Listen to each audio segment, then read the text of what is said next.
যিশুর শান্ত মূর্তি দেখে আমরা অভ্যস্ত, কিন্তু শিব একদিকে যেরকম শান্ত, অন্যদিকে যেরকম রুদ্র। যিশুর সেই রুদ্র মূর্তি দেখে দোকানদাররা পালতে লাগলো। গোটা পৃথিবী জুড়ে বিভিন্ন জায়গায় ক্রিসমাস সেলিব্রেট করা হয়, জিসাসের পুজো করা হয়, সেটা কেন? হিন্দুরা যিশু খ্রিস্টকে ভগবান জ্ঞানে পূজা করে। 3টে শব্দ, প্রভু, ঈশ্বর আর ভগবান, 6টা ক্যারেক্টারিস্টিক যার মধ্যে পূর্ণভাবে রয়েছে, তাকেই ভগবান বলা যাবে। সাহস মানে এই নয় যে আমি কখনো ভয় পাবো না, কিন্তু এই যে ভয়টাকে কাটিয়ে ওঠা, এটাই কিন্তু সাহস। ঈশ্বরের সন্তান যিনি, তাকে কিন্তু নিহত হতে হবে, এবং তিনি যদি নিহত না হন তার তো রেজারেকশন হবে না। পৃথিবীর মানুষ তো জানবে না যে মৃত্যুকে জয় করা যায়। এই দেখো আমি পেয়েছি, আমি মেশায়া। দেখা, যিশু কিন্তু তার আত্মপরিচয় তার নিজের শিষ্যদের কাছেও কখনো বলেননি যে আমি মেশায়া।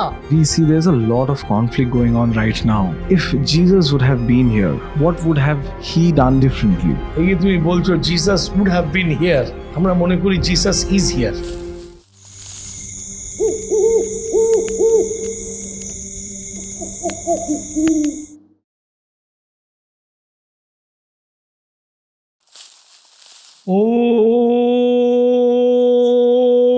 ওম ঐং বাগদেবতা ওই নমঃ।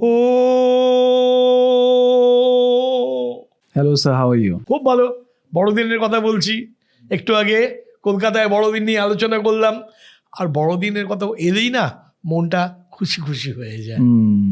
স্যার, এই এপিসোডে যেহেতু আমরা স্পিরিচুয়াল সাইড অফ ক্রিসমাস নিয়ে কথা বলবো, সেই ক্ষেত্রে are you a spiritual person? I am. What is spirituality for you?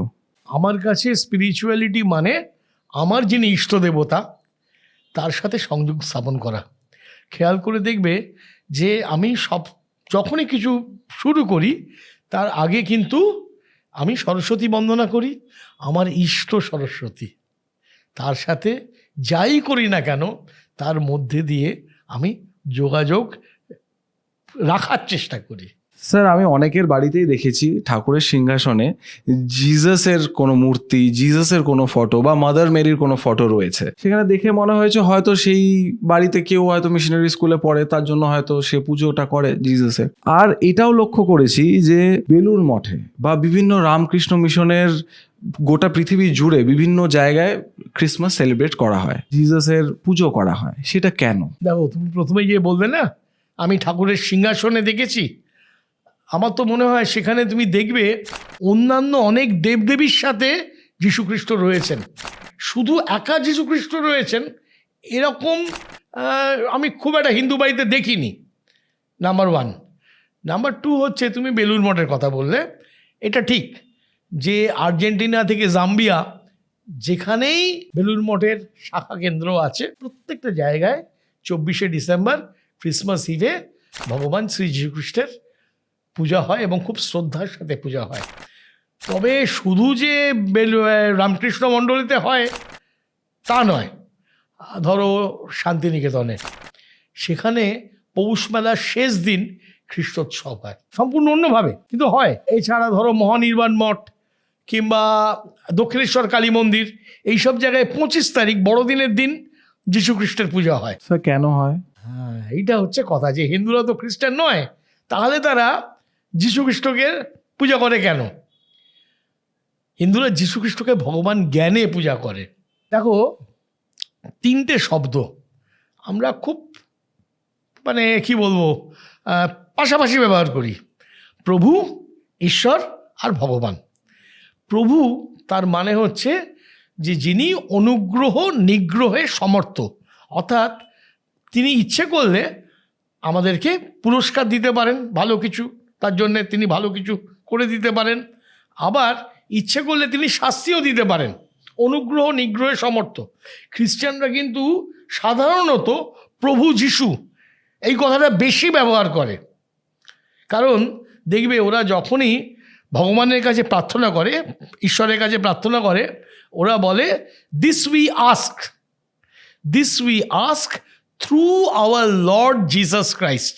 অর্থাৎ ওরা ধরো কোনো কিছু চাইছে, কেউ চাইছে যে তার ছেলে চাকরি হোক, কি সন্তানহীন কোনো দম্পতি তারা চাইছে তাদের সন্তান হোক, কিছু চাইছে।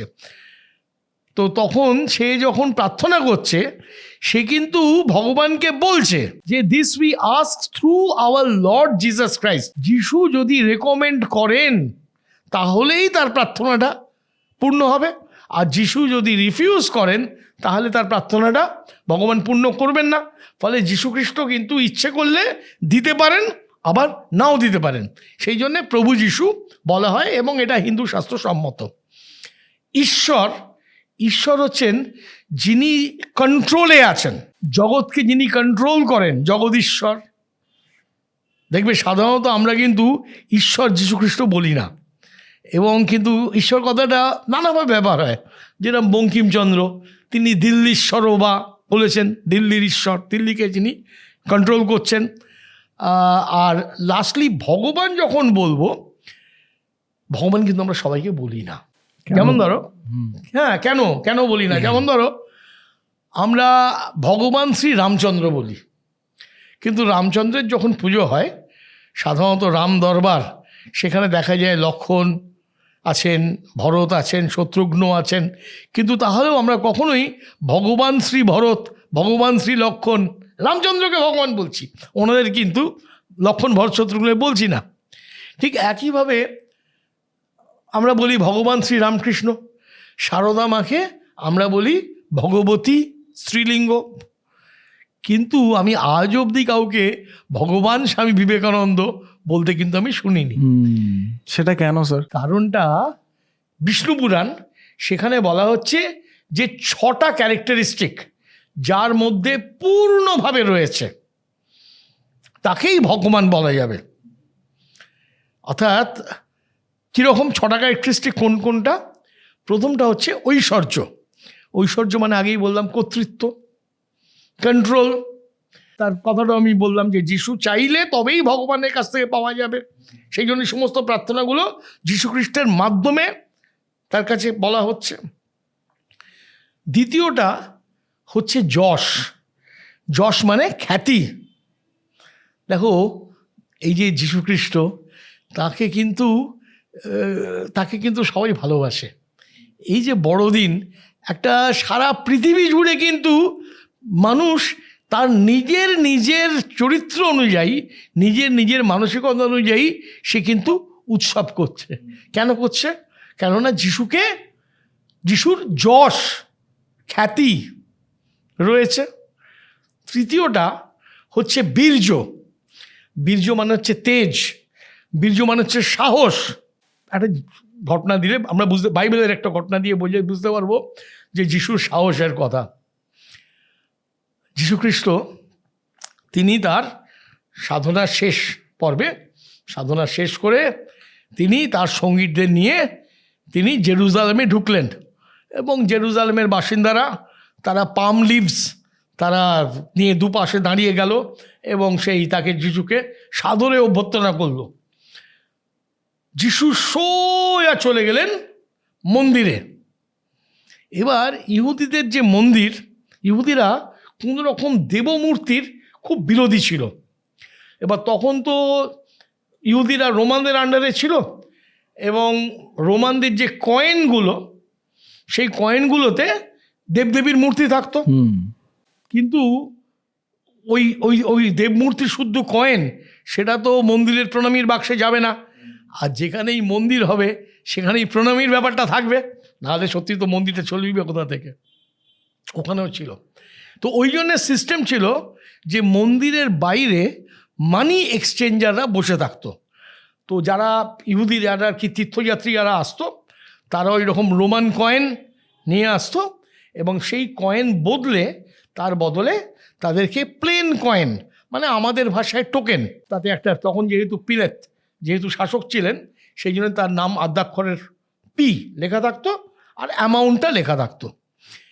এবার ইহুদিদের এই যে মন্দিরে দূর দূর থেকে যে সমস্ত মানুষরা আসতো, অনেকেই খুব গরিব গুরব, অনেকেই নিরক্ষর। তো কি হতো, যারা মানি এক্সচেঞ্জ যারা করতো তারা কিন্তু এদেরকে ঠকাতো। কেউ হয়তো একটা 100 টাকার একটা প্রণামী দেবে, তার বদলে দেখে একটা 50 টাকার কুপন ধরিয়ে দিল, মেটালের কয়েন 50 টাকার প্লেন কয়েন ধরিয়ে দিল। তো যিশু সোজা ওখানে গেলেন, সোজা গিয়ে ওদেরকে জিজ্ঞেস করলেন, যে হাসতে হাসতে জিজ্ঞেস করলেন কি ব্যবসা কেমন চলছে, mind the word, how is business? তারা বলছে খুব ভালো। তখন যিশু তাঁর আলখাল্লার মধ্যে থেকে একটা চাবুক বার করলেন এবং তাদেরকে তাদের সমস্ত মানি এক্সচেঞ্জার যে টেবিলগুলো লাথি মেরে ধাক্কা দিয়ে তিনি সমস্ত টেবিলগুলোকে উল্টে দিলেন, ঝনঝন করে সব টাকাগুলো পড়তে লাগলো এবং তিনি ওদের চাবুক পেটা করতে লাগলেন। বললেন, আমার পবিত্র পিতার গৃহ, এটা আমার পিতার গৃহ, এটা পবিত্র স্থান, তোমরা সেটাকে একটা লোক ঠকানোর আখড়া বানিয়েছ। যিশুর শান্ত মূর্তি দেখে আমরা অভ্যস্ত, কিন্তু শিব একদিকে যেরকম শান্ত, অন্যদিকে যেরকম রুদ্র, যিশুর সেই রুদ্র মূর্তি দেখে এবার ওরা দোকানদাররা পাল্টে লাগলো। এবার দেখো, এই যে যারা আমরাও তো দেখি আমাদের মন্দিরগুলো বাইরে সমস্ত নানা রকমের ব্যবসার জায়গা থাকে পুজো সামগ্রীগুলো নিয়ে, তাই দোকানদারদের সাথে পান্ডাদের খুব ভালো আন্ডারস্ট্যান্ডিং থাকে, ওখানেও ছিল। মানব জাতি কিছু জিনিস তো বদলায় না।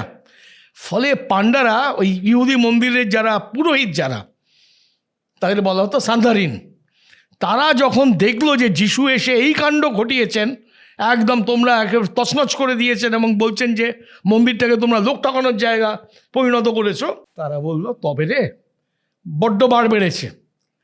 তারা কি করলো, তারা যিশুকে রাত্রিবেলা, সেদিন লাস্ট সাপার হলো এটসেট্রা, যিশু কিন্তু বুঝতে পারছেন যে তাকে অ্যারেস্ট করা হবে এবং যিশুর যারা সঙ্গী তাদের মধ্যেই, যিশুর যারা শিষ্য তাদের মধ্যেই একজন জুডাস ইসক্যারিয়ট তাকে রোমানদের হাতে তুলে দেবে, তিনি জানেন। এবং তারপর তিনি প্রার্থনা করতে বসলেন, সবাই চলে গেলে প্রার্থনা করতে বসলেন এবং প্রার্থনা করলেন। প্রথমে তিনি ভগবানের কাছে প্রার্থনা করলেন যে, হে পিতা, যদি সম্ভব হয় তাহলে এই বিষের পাত্র আমার কাছ থেকে সরিয়ে নাও। কেননা তিনি জানেন যে রোমানদের কাছে গেলে রোমানরা তাকে প্রচণ্ড নিষ্ঠুরভাবে হত্যা করবে। প্রথমে উনি প্রার্থনা করলেন, তারপরেই কিন্তু উনি বললেন, না, আমার ইচ্ছা নয়, তোমার ইচ্ছা পূর্ণ হোক। দেখো, সাহস মানে এই নয় যে আমি কখনো ভয় পাবো না, কিন্তু এই যে ভয়টাকে কাটিয়ে ওঠা, এটাই কিন্তু সাহস। ফলে যিশু তিনি জানেন, তিনি যদি পিতা ঈশ্বরের কাছে প্রার্থনা করেন তাহলে পিতা ঈশ্বর নিশ্চয়ই তার কথা শুনবেন, কিন্তু তিনি বললেন, না, আমার ইচ্ছা নয়, তুমি যা চাও সেটাই হোক। এবং তাকে, ও তো জুডাস ইসকারিয়ট তাকে বিট্রে করলো, এগুলো আমরা জানি। তাকে নিয়ে যাওয়া হলো রোমান গভর্নরের কাছে। এবার রোমান গভর্নর তাকে গিয়ে, এই পুরোহিতরা বলল যে এই লোকটা রাজদ্রোহী, এ নিজেকে ইহুদিদের রাজা বলে ঘোষণা করছে। তখন তো ইসরায়েল, তখন তো ইহুদিরা তখন তো রোমান শাসনের অধীন, ফলে কেউ যদি নিজেকে রাজা বলে ঘোষণা করে তার মানে সে রোমান শাসনের বিরুদ্ধে যাচ্ছে। ইহুদিরা, পুরোহিতরা বলছে, সান্ডারিনরা বলছে, এ কিন্তু রাজদ্রোহী, রাষ্ট্রদ্রোহী, একে মৃত্যুদণ্ড দাও। তো পিলেত নানাভাবে যিশুকে প্রশ্ন করলেন এবং তিনি বলছেন যে আমি তো এর মধ্যে কোনো পাপ, মানে আমি তো এর মধ্যে কিছু খারাপ দেখতে পাচ্ছি না, এর মধ্যে কোনো রাষ্ট্রদ্রোহ দেখতে পাচ্ছি না। যিশু কিন্তু বুঝতে পারছেন, পরিষ্কার বুঝতে পারছেন যে পিলেত তার প্রতি সহানুভূতিশীল। তিনি একটু যদি রিকোয়েস্ট করেন তাহলেই কিন্তু পিলেত তাকে ছেড়ে দেবেন এবং পিলেত কিন্তু চেষ্টা করছেন তাকে বাঁচাবার। কিন্তু যিশু কি পিলেতকে রিকোয়েস্ট করলেন? করলেন না। কেন? তিনি জানেন যে শাস্ত্র মর্যাদা রক্ষার জন্যে, এর আগে যে ইহুদি শাস্ত্র যে আছে সেখানে বলা আছে ঈশ্বরের সন্তান যিনি, অর্থাৎ অবতার যিনি আসবেন, তাকে কিন্তু নির্মমভাবে নিহত হতে হবে এবং তিনি যদি নিহত না হন তাহলে তার তো পুনরুত্থান হবে না, তার তো রেজারেকশন হবে না। পৃথিবীর মানুষ তো জানবে না যে মৃত্যুকে জয় করা যায়। ফলে পৃথিবীর মানুষ যাতে জানতে পারে, তাকে একটা ডেমনস্ট্রেশন দেওয়ার জন্য মৃত্যুকে জয় করা যায়, তাকে কিন্তু অসম্ভব যন্ত্রণাদায়ক মৃত্যুকে মানতে হবে। সেই জন্যে পিলেত যখন তাকে জিজ্ঞেস করছেন, তুমি কি বলেছ যে তুমি ইহুদিদের রাজা? যিশু বললেন, তুমিই তো বললে। যিশু কিন্তু একবার বললেন না যে আমি বলিনি, যিশু বলছেন তুমিই তো বললে আমাকে ইহুদিদের রাজা।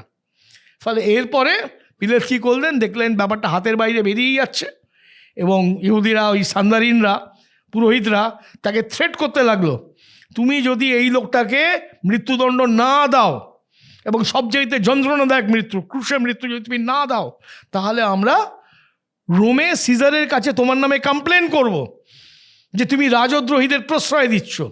পিলাত তখন কি করেন বলেন, এক গামলা জল আনলেন, এসে নিজের হাতটা ধুয়ে ফেললেন, বলেন এই আমি হাত ধুয়ে ফেললাম, এই নিষ্পাপ লোকটির মৃত্যুর ব্যাপারে আমার কোনো দায়িত্ব রইল না। এখানেই তো যিশুর সাহস, নিশ্চিত মৃত্যুর মুখে যে দাঁড়িয়ে শাস্ত্র মর্যাদা রক্ষার জন্যে এবং মানব জাতিকে দেখাবার জন্যে যে কি করে মৃত্যুকে জয় করা যায়, মৃত্যুই শেষ কথা নয়, সেই জন্যে তিনি কিন্তু আসন্ন যন্ত্রণাদায়ক মৃত্যুকে তিনি বেছে নিতে তিনি কোনো ভয় পেলেন না।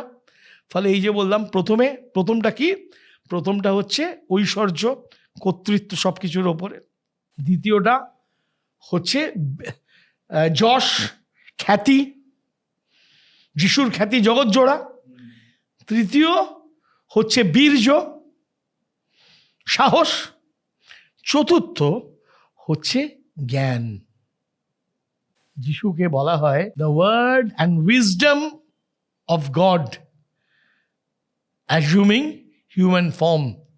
ঈশ্বরের বাণী, সৃষ্টির আদিতে ছিলেন বাণী, সেই বাণী ছিলেন ঈশ্বরের সঙ্গে, সেই বাণী ছিলেন ঈশ্বর, সেই বাণী নরদেহ ধারণ করলেন। এটা হচ্ছে গসপেল অফ সেন্ট জন, এইভাবে শুরু হচ্ছে এবং প্রত্যেক জায়গায় বড়দিন ক্রিসমাসের সার্ভিসে এই লাইনগুলো পড়া হয়। ফলে যিনি জ্ঞানের, যিনি জ্ঞান, ঐশ্ব জ্ঞান, ঐশ্ব প্রজ্ঞা যখন দেহ ধারণ করছেন, তার থেকে বড় জ্ঞানী আর কে হতে পারে? তারপরে হচ্ছে শ্রী। শ্রী মানে হচ্ছে অন্তরের সৌন্দর্য। যে মানুষ ভেতর থেকে সুন্দর, যে মানুষ পবিত্র, তার মধ্যে একটা অদ্ভুত সৌন্দর্য আসে। এটা নিয়ে একটা ভীষণ সুন্দর ঘটনা আছে শ্রীরামকৃষ্ণের জীবনে।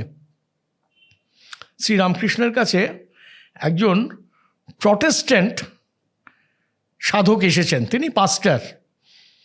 তো রামকৃষ্ণ প্রথমেই তাকে জিজ্ঞেস করলেন, ফার্স্ট প্রশ্নটাই হচ্ছে, তুমি তো রোমান ক্যাথলিক না, তুমি তো ফাদার নও, তুমি তো পাস্টার, ফাদার নও, তুমি তো বিয়ে করতে পারতে, তাহলে বিয়ে করলে না কেন? অদ্ভুত। আমরা হলে কি জিজ্ঞেস করতাম, কোথায় থাকেন, কোন চার্চে আছেন, চার্চে আপনার কি কি হয়। ঠাকুর কিন্তু স্ট্রেট জিজ্ঞেস করছেন, তুমি বিয়ে করোনি কেন?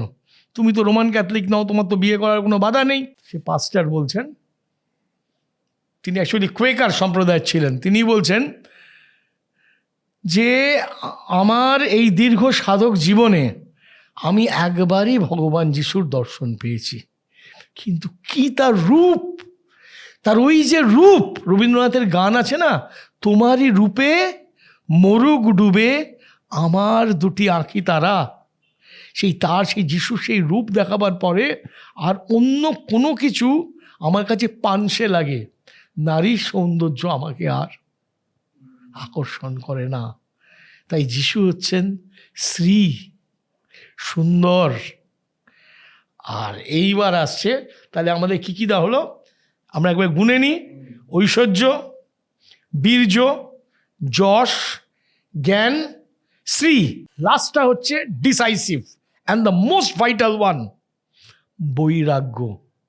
এই সব কিছু ওনার আছে, কিন্তু কোনোটার ওপরই, কোনোটাতেই তিনি বাধা পড়েননি, কোনোটাই তাকে আটকে দেয়নি। যেরকম ওনার এত কিছু আছে, কিন্তু তিনি বলছেন যে শেয়ালেরও মাথা গোঁজার গর্ত আছে, পাখিদেরও থাকবার বাসা আছে। নিজেকে কি বলে পরিচয় দিচ্ছেন? মানব পুত্র, the son of man, has no wire to stay. আমার কোনো জায়গা নেই। অ্যাকচুয়ালি ওনার জায়গা তো আমাদের হৃদয়ে, ওনার তো কোনো বাহ্যিক কোনো সম্পত্তির দরকার নেই। এবং যে কেউ ওনার কাছে আসছে, বলছে ওনার শিষ্যত্ব নিতে আসছে, ওনার নির্দেশ কি? Sell off what you have, give it to the poor and follow me. তোমার যা আছে সমস্ত বেচে দাও, বেচে গরিবদের মধ্যে বিতরণ করে দাও, দিয়ে আমায় ফলো করো। ফলে এই যে চরম বৈরাগ্য, এই ছটাই যিশুর মধ্যে পূর্ণ মাত্রায় প্রকাশমান বলে আমরা তাকে ভগবান রূপে, অবতার রূপে, অবতার হচ্ছেন যখন ঈশ্বর যখন দেহ ধারণ করেন, করে নেমে আসেন, অবতীর্ণ হন, হিন্দুরা যিশুকে অবতার রূপে, অবতার জ্ঞানে পুজো করে। আপনি বলেছেন শান্তিনিকেতনে খ্রিস্ট পুজো হয়। সরি, আমি কিন্তু খ্রিস্ট পুজো হয় এই কথাটা বলিনি, আমি বলেছি খ্রিস্ট উৎসব হয়। বেলুর মঠে, দক্ষিণেশ্বর কালী মন্দিরে, মহানির্বাণ মঠে খ্রিস্ট পূজা হয়, শান্তিনিকেতনে খ্রিস্ট উৎসব হয়। পৌষ মেলা, আমরা জানি যে পৌষ মেলা খুব, ওখানকার শান্তিনিকেতনের সবচাইতে বড় উৎসব হচ্ছে পৌষ মেলা, এবং আশেপাশের গ্রামের যত মানুষ তারা তো আসেই, এছাড়া যত প্রাক্তনী এক্স স্টুডেন্ট তারাও সব পৌষ মেলাটা একটা বিশাল রিউনিয়নের রূপ নেয়। এবার পৌষ মেলাটা শুরু হয় 7ই পৌষ থেকে, ওইটা ছিল মহর্ষি দেবেন্দ্রনাথের দীক্ষার দিন, শেষ হয় 10ই পৌষ। তো সাধারণত 10ই পৌষটা 25শে ডিসেম্বর পড়ে। যদি কোনোবার 10ই পৌষটা 25শে ডিসেম্বর পড়লো না, তাহলে কিন্তু শান্তিনিকেতনের মেলাটা আর একদিন, পৌষ মেলা একদিন এক্সটেন্ডেড হয়ে যায়। কিন্তু লাস্টটা হবে খ্রিস্টোৎসব, এবং খ্রিস্টোৎসবে কি হবে, সেখানে ওখানে যীশু খ্রিস্টের কোনো প্রতিমা থাকে না, প্রতিমা বা চিহ্ন, এই যে ক্রুশের চিহ্ন, কোনো কিচ্ছু থাকে না, কেননা শান্তিনিকেতন ব্রাহ্মদের জায়গা, কোনো রকম তারা এই সিম্বলিজমে বিশ্বাস করেন না। আচার্য যিনি হন, অনেক সময় তারা কোনো ফাদারকে, তারা আচার্য হিসেবে কোনো ফাদার বা পাস্টারকে ডাকেন, কিন্তু বেশিরভাগ সময়তেই বিশ্বভারতীরই কেউ, অনেক সময় উপাচার্য, অনেক সময় অন্য কেউ, তারাই কিন্তু যীশুখ্রিস্টের জীবনও বাণী নিয়ে তারা বলেন। আর ওই মন্দিরের আধখানা জুড়ে বসে কয়ার, এবং সেখানে যেরকম ক্রিসমাস ক্যারল যেরকম হয়, তেমনি রবীন্দ্রনাথ কিন্তু যিশুর ওপর বেশ কয়েকটি অপূর্ব সুন্দর গান লিখেছিলেন, এবং আমরা রবীন্দ্রনাথের জীবনীতে, বিশেষত পত্রাবলীতে পাই, অনেক সময় হয়েছে যে তিনি বিদেশে গেছেন, সেখানে আর কেউ নেই, হয়তো 2-1 রয়েছেন, পরিবারের রয়েছেন, কিন্তু বড়দিনের দিন 25শে ডিসেম্বর ভোরবেলা তারা কিন্তু ভগবান যিশুর তারা বাণী স্মরণ করছেন। রিচুয়ালিস্টিক পুজো নয়। বেলুর মঠে যেটা হয়, আমি যদি বেলুর মঠের কথায় আসি, বেলুর মঠে সেখানে প্রথমে যিশুর আরতি হয়, 2টো ছবি থাকে। একটা ছবি যেটা শ্রীরামকৃষ্ণ দেখেছিলেন, যে যদু মল্লিকের বাগান বাড়িতে যিশুর কোলে মেরি, এবং সেই ছবিটা জীবন্ত হয়ে উঠছে, সেই ছবিটির প্রতিলিপি থাকে। আর তার তলায় সেক্রেড হার্ট অফ জিসাস, যিশুর প্রেমময় মূর্তি, সেক্রেড হার্ট, এই 2টি ছবি সাধারণত থাকে, এবং আরতি করা হয়। এবং আরতির পর, আরতির সময় কয়ার, এই আরতির সময় যে গানটা গাওয়া হয়, সাইলেন্ট নাইট হোলি নাইট, এই গানটা গাওয়া হয়। তারপরে কয়ার হয়, এবং বেশ কিছু ক্রিসমাস ক্যারল, এগুলো ব্রহ্মচারীরা গান। বেলুর মঠে ওখানে ব্রহ্মচারী ট্রেনিং সেন্টার আছে, তো এই যে খ্রিস্টোৎসবটা, এইটা কিন্তু ব্রহ্মচারীরা, ট্রেনিং সেন্টারের ব্রহ্মচারীরা করেন। আমি একবার জিজ্ঞেস করেছিলাম যে ট্রেনিং সেন্টারের ব্রহ্মচারীরা এইটা মানে ওনাদের দায়িত্ব, এটা কোনো বিশেষ কারণ আছে? ওনারা বলেছিলেন যে হ্যাঁ, যারা সাধু সন্ন্যাসী হতে যারা আসে, বিভিন্ন লোক বিভিন্ন ব্যাকগ্রাউন্ড থেকে আসে, অনেকেরই দেখা যায় যে অন্যান্য ধর্মের প্রতি অ্যালার্জি আছে। তো এই যে খ্রিস্টোৎসবটা তারা করবে, তো তার আগে তারা ক্যারল শিখছে, তারা যীশু খ্রিস্টের জীবন তারা জানছে, তারা বাইবেল তারা ভালো করে পড়ছে, ফলে তাদের মধ্যে একটা দৃষ্টিভঙ্গির পরিবর্তন হচ্ছে, যিশুর প্রতি শ্রদ্ধা আসছে, এবং অ্যাকচুয়ালি যিশুর প্রতি শ্রদ্ধার মধ্যে দিয়ে কিন্তু শ্রীরামকৃষ্ণের প্রতি শ্রদ্ধাই তাদের দৃঢ় হচ্ছে। শ্রীরামকৃষ্ণ, যিশুকে তারা শ্রীরামকৃষ্ণ থেকে আলাদা করে কিন্তু দেখছে না। এবং তারপর যেটা হয়, যিশুর বাণী নিয়ে আলোচনা হয়, সাধারণত যেটাকে বলা হয় যে তার যে বিয়াটিটিউডস, ব্লেসিংস, দ্য 10 ব্লেসিংস, এইগুলো নিয়েই বেশি আলোচনা হয়, অন্যান্য জিনিস তো জীবন ও বাণী নিয়ে আলোচনা হয়। এবং এই সেম প্যাটার্নটা আমরা দেখি অন্যান্য অবতারদের ক্ষেত্রে, ধরো রামনবমী বা জন্মাষ্টমী, সেম প্যাটার্নটা ফলো করা হয়। স্যার, চার্চে তো মিডনাইট মাস হয়, তাই তো? এবার তাহলে সেটা সন্ধ্যাবেলায় কেন হয়? দেখো, বেলুড় মঠ বা রামকৃষ্ণ মিশনের যাবতীয় সেন্টারে এই যে রামনবমী তো পুজোটা হওয়ার কথা দুপুরবেলা, কেননা রামচন্দ্র জন্মেছিলেন দুপুরবেলা হয় না, সন্ধেবেলা হয়। জন্মাষ্টমী সব জায়গায় আমরা গৌড়ীয় মঠগুলোতে দেখি, বা যাদের বাড়িতে জন্মাষ্টমী পুজো হয় মাঝরাত্রিরে, কিন্তু এখানেও কিন্তু জন্মাষ্টমী সন্ধেবেলা হচ্ছে, বুদ্ধ পূর্ণিমা সন্ধেবেলা হচ্ছে, একই টাইমে শ্রীরামকৃষ্ণের আরতি হয়ে যাবে, তারপর এই সমস্ত অবতারদের উপাসনাগুলো হবে। এবং প্রত্যেকটা ক্ষেত্রেই প্যাটার্নটা সেম, আরতি হবে, তার সংক্রান্ত কিছু গান হবে, এবং তার জীবন ও বাণী নিয়ে আলোচনা হবে। তো আমি একবার একজন সাধুকে প্রশ্ন করেছিলাম যে দেখুন, আপনারা যখন দুর্গা পুজো করছেন কি সরস্বতী পুজো করছেন কি কালী পুজো করছেন, তখন তো আপনারা পঞ্জিকা থেকে একদম এক্স্যাক্ট টাইম মিলিয়ে, ওখানে বিশুদ্ধ সিদ্ধান্ত পঞ্জিকা ফলো করা হয়, এক্স্যাক্ট টাইম মিলিয়ে আপনারা পুজো করছেন। তাহলে রামচন্দ্রের পুজো দুপুরের জায়গায় সন্ধেবেলা করছেন, যীশুখ্রিস্ট বা শ্রীকৃষ্ণ মধ্যরাত্রির জায়গায় এরম করছেন কেন? সবাইয়ের পুজো সন্ধেবেলায় কেন? তাতে ওনারা বলেছিলেন যে ভগবান যখন দেহ ধারণ করেন, তিনি তো একটা বিশেষ উদ্দেশ্য নিয়ে দেহ ধারণ করেন। তার আশার মধ্যে কোনো একটা শিক্ষা, কোনো একটা দুটো তিনটে কিছুর ওপর তার ফোকাস থাকে। ফলে যখনই আমরা অবতার পুরুষের পুজো করব, সেক্ষেত্রে আমাদের জোরটা থাকে তাদের শিক্ষা এবং তাদের বাণী, এইটাকে হাইলাইট করা। আর আমরা অশাস্ত্রীয় কিছু করছি না, কেননা যখনই আমরা আরতি করছি, বলা হচ্ছে যে আরতি ইটসেলফ হচ্ছে একটা কমপ্লিট পূজা, একটা তার মধ্যে কিন্তু আরতি যদি ঠিকভাবে যদি আরতি করা হয়, তাহলে কিন্তু আর কিছু না করলে ভালো, না করলেও কোনো ক্ষতি নেই। আর আরতির আর একটা মজা হচ্ছে, যারা আরতি দর্শন করেন তাদের আরতি করার সমান ফল তারা পান। ফলে এই যে শ্রীরামকৃষ্ণ, এই যে আমাদের শ্রীরামচন্দ্র বা শ্রীকৃষ্ণ বা ভগবান বুদ্ধ বা ভগবান যীশুখ্রিস্ট, তাদের আরতির মধ্যে দিয়ে ওই যে অত মানুষ আসে, তারা পুজোর সুফলটা পান এবং অবতার পুরুষের বাণী তারা শুনতে আসেন। So all through the world, we see there's a lot of conflict going on right now, whether it be Ukraine, Russia, whether it be Gaza, Palestine, whether it be our own country, Bangladesh, neighboring country. So, if Jesus would have been here, what would have he done differently? দেখো, এই যে তুমি বলছো Jesus would have been here, আমরা মনে করি Jesus is here. এই যে এক্ষুনি আমি বেলুড় মঠের কথা বললাম, ওখানে আরতির সময় যে গানটা গাওয়া হয়, সাইলেন্ট নাইট হোলি নাইট। এবার যখন ক্যাথলিক চার্চে যখন মিড নাইট মাস হয়, ওই ফাদার যখন ওই যিশুর প্রতিমা নিয়ে গিয়ে যখন গোশালায় স্থাপন করেন, এই গানের সাথেই কিন্তু হয় সাইলেন্ট নাইট হোলি নাইট। ওখানে কিন্তু সাধু ব্রহ্মচারীরা গানটা গাইছেন, কিন্তু তার মধ্যে ওনারা একটা লাইন অ্যাড করে দিচ্ছেন।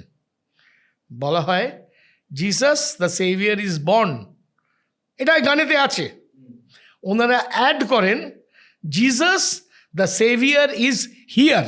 তো একবার ফাদারদের নিয়ে গেছি, অনেকবারই গেছি, তার মধ্যে একবার একজন ফাদার শিলিং, বেলজিয়ান ফাদার, উনি একজন সন্ন্যাসীকে জিজ্ঞেস করলেন যে দেখুন, এটা তো একটা ইন্টারন্যাশনালি ফেমাস, মানে সারা পৃথিবীতে এই গানটা হেন ভাষা নেই যে ভাষায় গানটা অনুদিত হয়নি, এবং সব জায়গায় গানটা করা হয়। তো আপনারা গানটার মধ্যে একটা লাইন ঢোকালেন কেন, পরিবর্তন করলেন কেন? লাইন ঢোকালেন কেন বলেননি, বললেন যে আপনারা পরিবর্তন করলেন কেন? তো সেই সন্ন্যাসী বললেন, if Jesus is not present, কোথায় লাইনটা অ্যাড করেছেন? Jesus the severe is born, তারপরে বলছেন Jesus the severe is here. If Jesus is not present here and now, then what's the point in doing all this?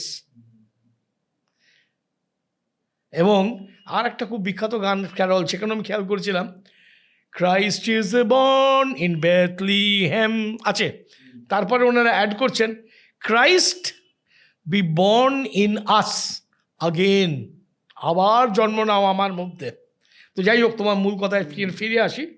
যিশু অবশ্যই আছেন, এবং যিশুর শিক্ষাটা কি? এই যে রেজলিউশন অফ কনফ্লিক্ট, এক্ষেত্রে যিশুর শিক্ষাটা কি? দেখো, নিজের সম্প্রদায়কে ভালোবাসা। আমরা তো প্রত্যেকেই কোনো না কোনো সম্প্রদায়ে জন্মেছি। ধরো আমি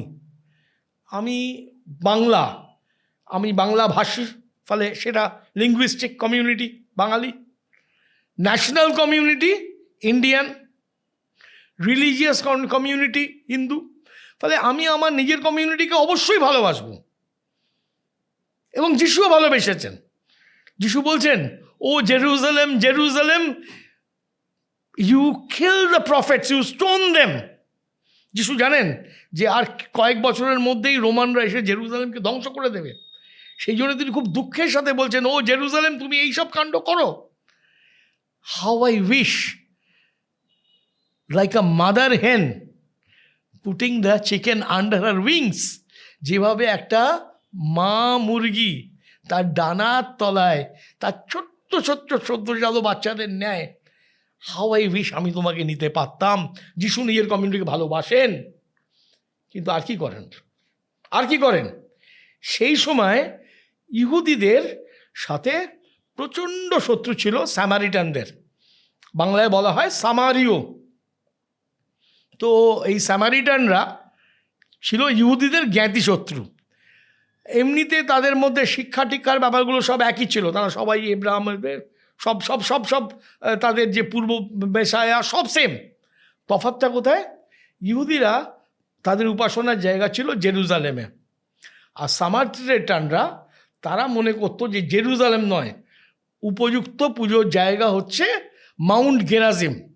এবং এই করতে গিয়ে এমন অবস্থা হয়েছিল যে তারা একে অপরকে প্রচণ্ডভাবে ঘৃণা করত এবং একে অপরের সাথে কোনো রকমের কোনো সম্পর্ক রাখতো না। এবার এই পরিস্থিতিতে যিশু কী করলেন? এদের বলে জ্ঞাতি শত্রু। নিজের আত্মীয় যখন শত্রু হয়ে যায় তখন তার মধ্যে কিন্তু সাংঘাতিক রকমের বিদ্বেষ থাকে। যিশু কী করলেন? আমরা জানি প্যারাবেল অফ দ্য গুড স্যামারিটান, আমরা অনেকেই আমরা জানি। তো প্যারাবেল অফ দ্য গুড স্যামারিটানে সেখানে বলা হয়েছে যে একজন ইত্যাদি, সেখানে আদর্শ চরিত্র যাকে দেখানো হচ্ছে সে কিন্তু তাই যিশু তার নাম বলছেন সামারিটান। ওখানে গল্পটা কি? গল্পটা হচ্ছে একটি লোক, কি তার ধর্ম পরিচয় বলা হয়নি, সে জেরুজালেম থেকে জেরিকোর মধ্যে সে যাচ্ছিল। তো ওই জায়গাটা খুব ডাকাত অধ্যুষিত জায়গা। ডাকাতরা তাকে ধরে তাকে মেরে তার সমস্ত কিছু কেড়ে নিল, এবং ওই ঠান্ডার মধ্যে তার গায়ের গরম জামা কাপড় যা ছিল সব কেড়ে কুড়ে নিয়ে তাকে রাস্তার ধারে ফেলে দিয়ে চলে গেল। এখন একজন ইহুদি ধর্মযাজক তিনি রাস্তা দিয়ে যাচ্ছিলেন, তিনি দেখলেন লোকটি পড়ে আছে, তিনি দেখে হনন হনন হনন করে এগিয়ে গেলেন। কেন এগিয়ে গেলেন? একটা সম্ভাব্য উত্তর, যদি ডাকাতরা তাকেও ধরে। আর একটা উত্তর হচ্ছে, কে বাবা কোথায় পড়ে রয়েছে, সেরা ঝামেলা, হাঁটাও। তিনি চলে গেলেন। তারপর আর একজন এলো, তাকে বলা হয় লেবিও, বাংলায় লেবিও, ইংলিশে লেভাইট। তারা হচ্ছে মন্দিরের কর্মচারী, মন্দির পরিষ্কার করে, অন্যান্য কাজকর্ম করে, কর্মচারী। সেও দেখলো একটা লোক পড়ে রয়েছে, সেও কিন্তু তার দিকে তাকালো না। সে ভাবছে যে আমার কাজে দেরি হয়ে যাবে, মন্দিরে ডিউটি আছে, হনন হনন করে সেও চলে গেল। এইবার আর একটি লোক, এবং যিশু স্পেসিফিক্যালি বলছেন সেই লোকটি একটি স্যামারিটান, সে যাচ্ছে, সে দেখছে রাস্তার ধারে একটা লোক পড়ে রয়েছে। সে কিন্তু জিজ্ঞেস করলো না তুমি কোন কমিউনিটির লোক, কোথায় থাকো, কিচ্ছু না। সে দেখলো রাস্তার ধারে একটা লোক পড়ে রয়েছে, আহত, রক্তাক্ত। তাকে তার নিজের, তারা ওখানে ওরা গাধার ওপর মালপত্র নিয়ে যেত, আমরা জানি গাধারা অনেক প্রচুর লোড নিতে পারে। তাকে তার গাধার ওপর বসালো, বসে একটা সরাইখানায় নিয়ে গেল, এবং সরাইখানায় নিয়ে গিয়ে সেখানে তাকে ফার্স্ট এড দিল। ফার্স্ট এড দেওয়ার পর সরাইখানার যে মালিক, তার কাছে সে 2টো রুপোর টাকা, সেই সব দিনে রুপোর টাকা আমাদের প্রচুর দাম, রুপোর টাকা দিয়ে গিয়ে বললো যে এই লোকটার চিকিৎসা করো, যদি কিছু বেশি খরচা হয় তুমি করো, ফেরবার সময় আমি এই রাস্তা দিয়েই ফিরবো, তুমি আমায় চেনো, ফেরবার সময় বাড়তি যদি কিছু খরচ হয়ে থাকে আমি তোমায় দিয়ে দেবো। দিয়ে এবার যিশু জিজ্ঞেস করছেন, যিশু এই গল্পটা বলার পেছনে কারণ আছে। একজন জিজ্ঞেস করেছিল যিশুকে যে কে আমার প্রতিবেশী। এই যে তুমি বলছো প্রতিবেশীকে ভালোবাসো, কে আমার প্রতিবেশী?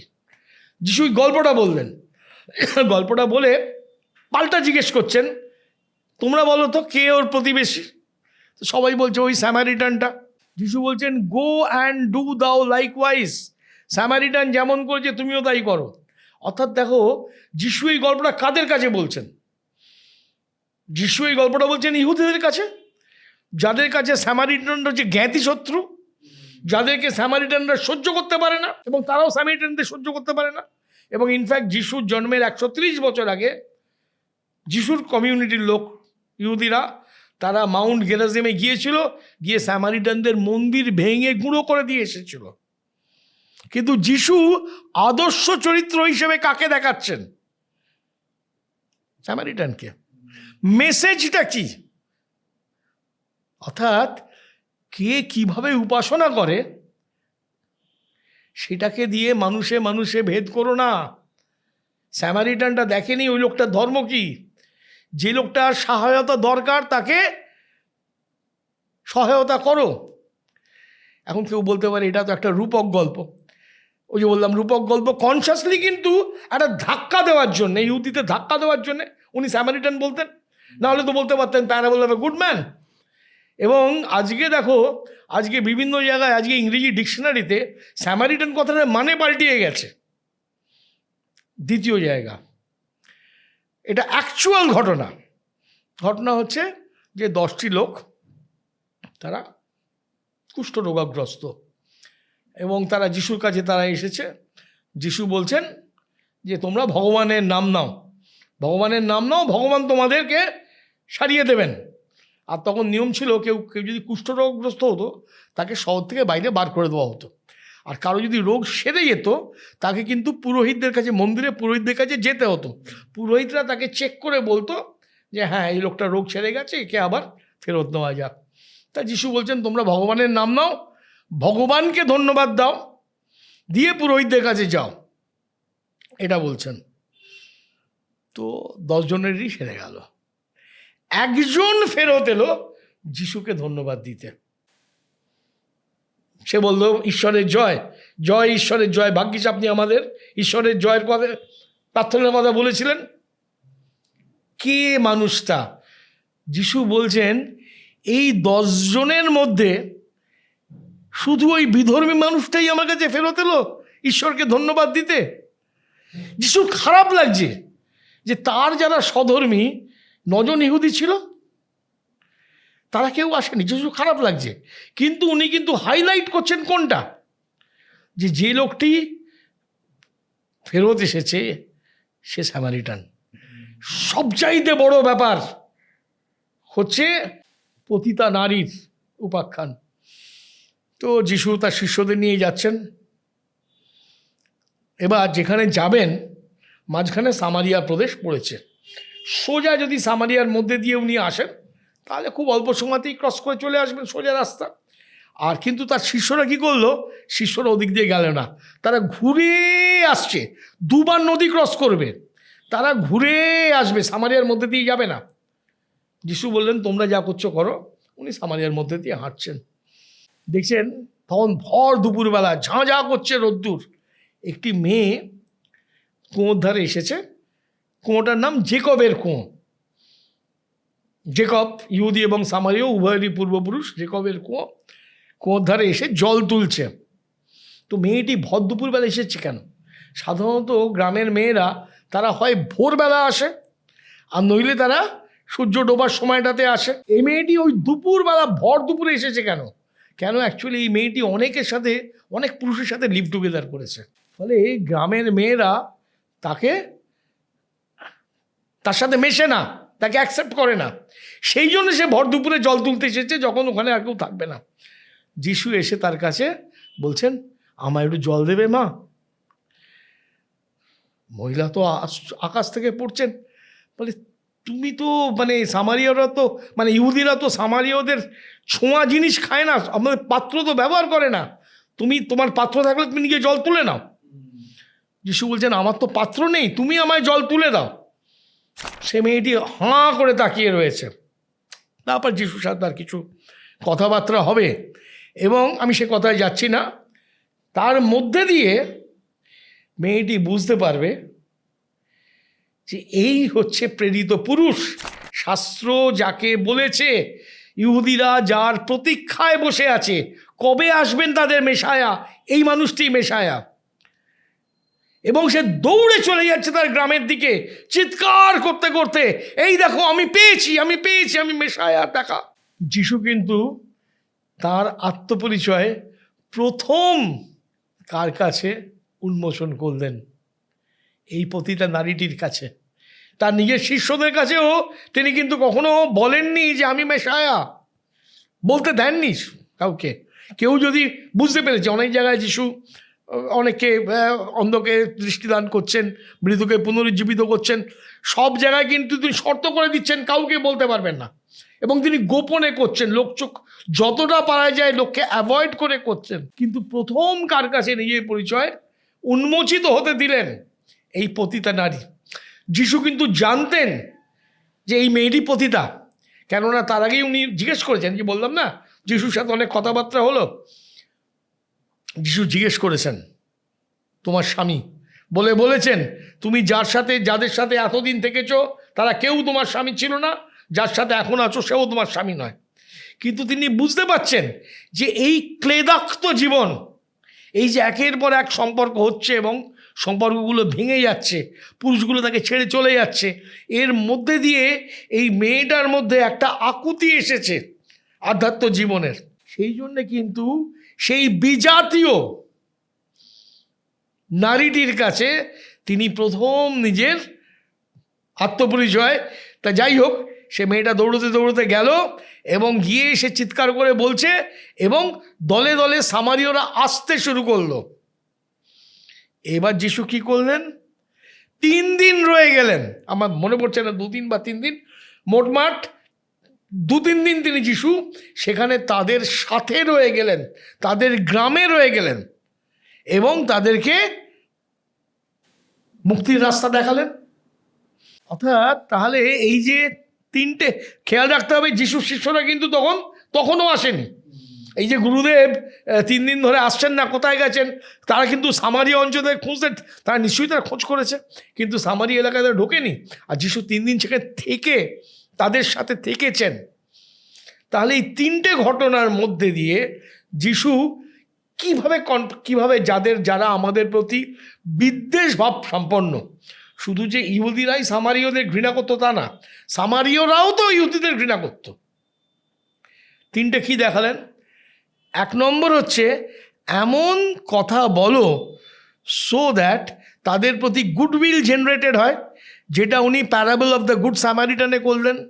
আদর্শ চরিত্রটিকে ইচ্ছে করে parable of a good man না বলে প্যারাবল অফ দ্য গুড স্যামারিটান বললেন, যাতে লোকে বুঝতে পারে যে ধর্ম পরিচয়ে মানুষ ভালো বা খারাপ হয় না, তার কর্মের মধ্যে দিয়ে হয়। প্রথম এটা।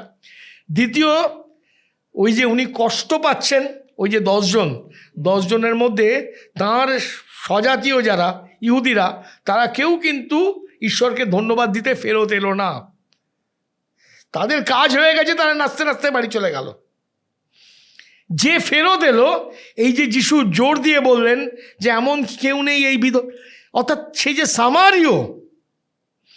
আবার বলছি, this is called creation of goodwill, যেটা আমরা বড়দিনের দিন আমরা বলি যে to all men of goodwill, এই হচ্ছে this is how goodwill is generated. আর লাস্ট যেটা এপিসোড, এগুলো প্যারাবল নয়, অফ দ্য ফলেন ওম্যান, যিশু দেখিয়ে দিলেন হাতে নাতে কিভাবে বেড়া ভাঙতে হয়। ফলে আজকের দিনে, আজকের পৃথিবীতে যেখানে আমরা দেখছি যে সম্প্রদায়, সেটা ভাষাভিত্তিক সম্প্রদায় হতে পারে, সেটা রাষ্ট্রগতভাবে হতে পারে, সেটা ধর্মভিত্তিক হতে পারে, সম্প্রদায় বিদ্বেষ, আমরা যদি যিশুর মতো করে আমরা যদি গুডউইল জেনারেট করতে পারি, নিজের সম্প্রদায়ের মানুষকে দেখিয়ে দিতে পারি যে অন্য সম্প্রদায়ের মধ্যেও, তথাকথিত শত্রু সম্প্রদায়ের মধ্যেও অনেক মহান ব্যক্তি আছে, এবং সচেতনভাবে তাদের কাছে গিয়ে, যারা আমাদের ঘৃণা করে, তাদের কাছে গিয়ে যিশু এরকম জল চাইলেন, মা আমায় জল দাও, তাদের কাছে থেকে গেলেন। আমরা যেন বেড়া ভাঙার চেষ্টাটা করি। আজকের দিনে এই বিদ্বেষের সময় দাঁড়িয়ে এটাই সবচাইতে বড় যিশুর শিক্ষা। স্যার, যিশুর কোনো পার্টিকুলার প্রার্থনা আছে? খ্রিস্টানদের তো আছেই। যিশুর অনেক অনেক হিন্দু সাধু তারা কিন্তু যিশুর মন্ত্র রচনা করেছেন। আমি একটি মন্ত্র বলছি। মন্ত্রটি হচ্ছে ওম ঐং ভগবতে যিশবে শ্রীখ্রিস্টায় নমঃ। ওম শব্দ ব্রহ্ম, ঐং ঐং হচ্ছে বীজ মন্ত্র। কার বীজ মন্ত্র? বাক বীজ এবং গুরু বীজ। অর্থাৎ যে ঈশ্বরের যে বাক বা ঈশ্বরের যে জ্ঞান, যেটা আমাদের গুরু কি করেন, গুরু আমাদের ভগবানের কাছে নিয়ে যান। তো খ্রিস্টানরা বলেন the son Jishu, he leads us to the father. So ওম ঐং ভগবতে যিশবে, যিশু স্বরূপ কি? তিনি নিজে ভগবান, অবতার। 6টা ক্যারেক্টারিস্টিক রয়েছে। যিশবে শ্রীখ্রিস্টায়, তার ওই যে বললাম এত সুন্দর, তার দিকে তাকালে আজকে দেখো, আজকে আমাদের এত রকমের অ্যাট্রাকশান রয়েছে, চতুর্দিকে এত রকমের অ্যাট্রাকশান, কিন্তু আমরা যদি ভগবান যিশুর দর্শন পাই তাহলে সেদিকে আর আমাদের মন যাবে না। তাই আমরা যিশুকে এই মন্ত্রে আবাহন করি, ওম ঐং ভগবতে যিশবে শ্রী খ্রিস্টায় নমঃ। ওম ঐং ভগবতে যিশবে শ্রীখ্রিস্টায় নমঃ। ওম ঐং ভগবতে যিশবে শ্রীখ্রিস্টায় নমঃ। May the word and wisdom of God that took human form to lead us to God protect and nourish us. I bow down to Jesus, my beautiful Savior.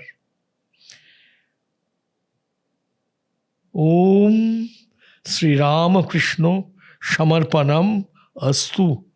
ভগবান যিশুর এতক্ষণ ধরে যে কথা বললাম, এতক্ষণ ধরে আমার মনটা শুধুমাত্র যিশুর কথাই ভেবেছে, অন্য কোনো চিন্তা তার মধ্যে আসতে পারেনি। এর ফলে আমার যেটুকুনি আধ্যাত্মিক লাভ, যা কিছু পূর্ণ হয়েছে, সেটা আমি শ্রীরামকৃষ্ণের শ্রীচরণে সমর্পণ করলাম। Thank you so much sir.